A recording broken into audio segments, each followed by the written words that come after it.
Katika usingizi wako unakuta kwa namna ya ajabu umelala, ila ukaota ndoto ukaona unashambuliwa kwa mawe. Yaani unaona watu wanakushambulia kwa mawe, watu ambao ni ndugu, watu ambao ni marafiki, watu ambao ni wapendwa wa karibu, ukaona wanakushambulia kwa mawe. Sasa nimekuja na tafasiri hii ya ndoto pale ambapo ukaota ndoto ukaona unashambuliwa kwa mawe. Sasa ishara ya kushambuliwa kwa mawe au kupigwa na mawe, tunasema kwamba hiyo ni ishara ya kwamba ya kupigwa na miungu ya kifamilia. Manake kuna maagizo au kuna mikataba ya kifamilia uliokuwa umeikataa na uliokuwa umejitenga nayo. Sasa kuna adhabu unayopewa ya kupigwa na hiyo miungu ya kifamilia. Sasa pia tunasema kwamba inaweza ikawa ni ishara ya kuwa unajuzwa kuwa kuna mtu umemkosea au ulimkosea. Sasa ukaota ndoto huyo mtu uliyekuwa umemkosea ukaona anakupiga kwa mawe. Sasa ishara ya namna hiyo manake Mungu anakuonyesha kwamba kuna mtu uliyemuota kwenye hiyo ndoto, kuna namna anakukasirikia kwa matendo yako, kuna namna anakukasirikia kwa tabia zako ambazo unazifanya au tabia zako ambazo unazitenda. Ishara ya namna hiyo manake kiroho kuna kitu kinakuwa hakiko sawa, na Roho Mtakatifu anajaribu kukufunulia mwenyewe kwamba kuna vitu ambavyo umevifanya kwa huyo mtu amejawa na chuki na hasira na wewe. Kwa ndoto ya namna hiyo pia inaweza ikawa imebeba maana hiyo. Lakini pia ishara nyingine pale ambapo unakuwa unaota unapigwa na mawe, tunasema inaweza ikawa ni ishara ya kutengwa, au wanaokupiga mawe ni ishara kutengwa na hao wanaokupiga mawe ili usiwe nao pamoja. Hiyo ni ishara kwamba unatengwa kiroho na hao watu uliowaona. Sasa pengine ni ndani ya familia au pengine ni nje ya familia au ni ndugu, ukaota ndoto ukaona wanakupiga mawe. Sasa ishara ya namna hiyo manake ni kwamba unajuzwa kwamba hao watu hawataki uwe pamoja nao. Hao watu usijisumbue. Unapokuwa unaota ndoto unaona wanakupiga mawe, ni ishara ya kwamba ni Roho Mtakatifu mwenyewe anakufunulia kwamba hauhitaji uendelee kuwa karibu nao au uendelee kutafuta ushirika nao. Lakini pia ishara nyingine pale ambapo unakuwa unaota ndoto unashambuliwa na mawe, hiyo ni ishara, tunasema kwamba ni ishara ya kuchokwa na hao wanaokupiga na mawe kwa tabia zako. Hasa inawezekana ikawa kuna watu walikuwa wanakushauri, kuna watu walikuwa wanakuelekeza njia njema, walikuwa wanakuelekeza njia ya kupendeza, lakini wewe ni mtu umekuwa mkaidi, ni mtu umekuwa ukipuuza hizo njia au hayo maelekezo. Manake ulimwengu wa roho unajuzwa na Bwana mwenyewe kwamba ndani yako kuna roho imeingizwa ambayo tunasema kwamba wale watu wanaokusaidia au wale watu ambao wamekuwa ni washauri wako, watu wako wa karibu, wamekuwa wakikuongoza kwenye njia njema, wameisha choka na wao. Ndio maana ukaota ndoto ukaona wanakupiga kwa mawe. Manake ni mtu ambaye ustahili tena, ni mtu ambaye umeshupaza shingo. Lakini pia ishara ya namna hiyo pale ambapo ukaota ndoto ukaona unashambuliwa na mawe, inaweza ikawa ni ishara ya kuwa unaandamwa na roho ya kukataliwa na watu uliowaona kwenye ndoto hiyo.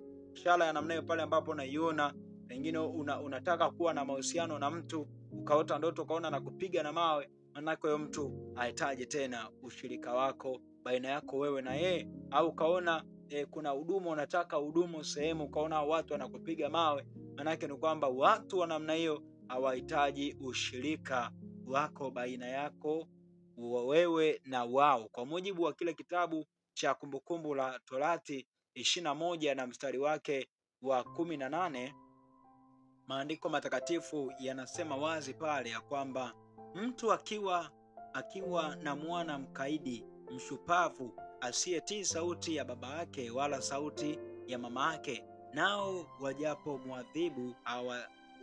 wajapo muadhibu hawasikii, ndipo babaye na mamaye na wamkamate na kumpeleka kwa wazee wa mji wake katika lango la mahali pake, wawaambie wazee wa mji wake, huyu mwana wetu ni mkaidi, mshupavu, hasikii sauti yetu, ni mwasherati, tena ni mlevi. Waume wote wa mji wake na wamtie mawe na wamtupie mawe afe, ndivyo utakavyouondoa uovu katikati yako, na Israeli wote watasikia na kuogopa. Sasa ishara ya namna hiyo kiroho, pale ambapo unakuwa unaiona au pale ambapo unakuwa unaiota, tafsiri yake ni kwamba unajulishwa kwamba ulimwengu wa roho ni ishara kuwa unaandamwa na roho ya kukataliwa na watu kulingana na tabia yako. Kwa ndoto namna hiyo, pale ambapo unakuwa unaiota, Roho Mtakatifu anajaribu kukujuza kwamba usimame kwenye maombi ya toba, usimame kwenye maombi ya rehema na utakaso.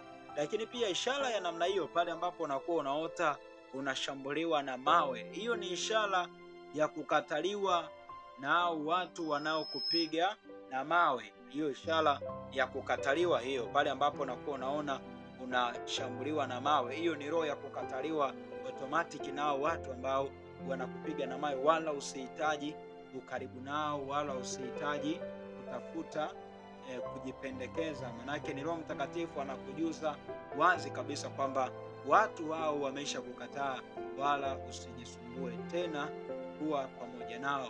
Kwa mujibu wa kile kitabu cha Mathayo 23 na mstari wake wa 37, maandiko yanasema, Yerusalemu, Yerusalemu, uwauaye manabii na kuwapiga kwa mawe wale waliotumwa kwako, ni ishara ngapi nimetaka kuwakusanya pamoja watoto wako, kama vile kuku avikusanyavyo pamoja vifaranga vyake chini ya mabawa yake, lakini hamkutii. Sasa hapa tunaona kwamba Yerusalemu, uwauaye manabii na kuwapiga kwa mawe. Sasa hiyo maana yake ni kwamba unajulishwa kwamba watu unaotaka kuwa karibu nao wamekukataa katika uhalisia wa ndoto yako ambayo unakuwa umeiota.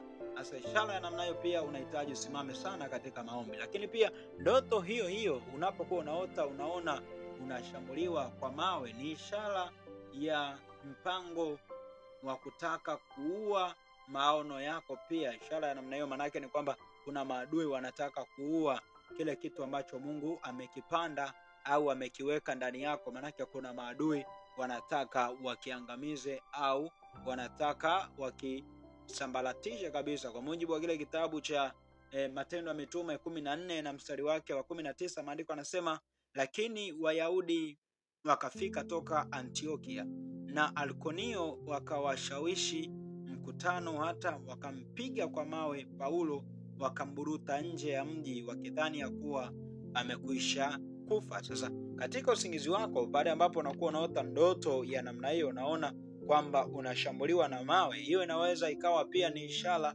ya kwamba kinachoshambuliwa ni kile kitu ambacho Mungu amekiweka ndani yako. Adui anakiwinda, anataka akisambaratishe kabisa. Lakini pia ishara ya namna hiyo, pale ambapo unakuwa unaona unapigwa kwa mawe au unashambuliwa kwa mawe, tunasema kwamba maana yake ni kwamba jambo unalolifanya tunasema halifurahishwi na wale ambao wanakupiga kwa mawe. Kama kuna watu ambao umewaambia habari zako kwamba nataka kujenga mwaka huu, au nataka kuolewa mwaka huu, nataka kujenga mwaka huu, nataka kufanya mambo makubwa mwaka huu, alafu then ukawa unaota ndoto ukaona kwamba wale watu uliowaambia zile habari ukaona na kupigwa kwa mawe, manake ni kwamba watu wa namna hiyo uliowaona kwenye hiyo ndoto, manake hawafurahishwi kabisa na mambo ambayo unayafanya au na vitu ambavyo unataka kuvifanya katika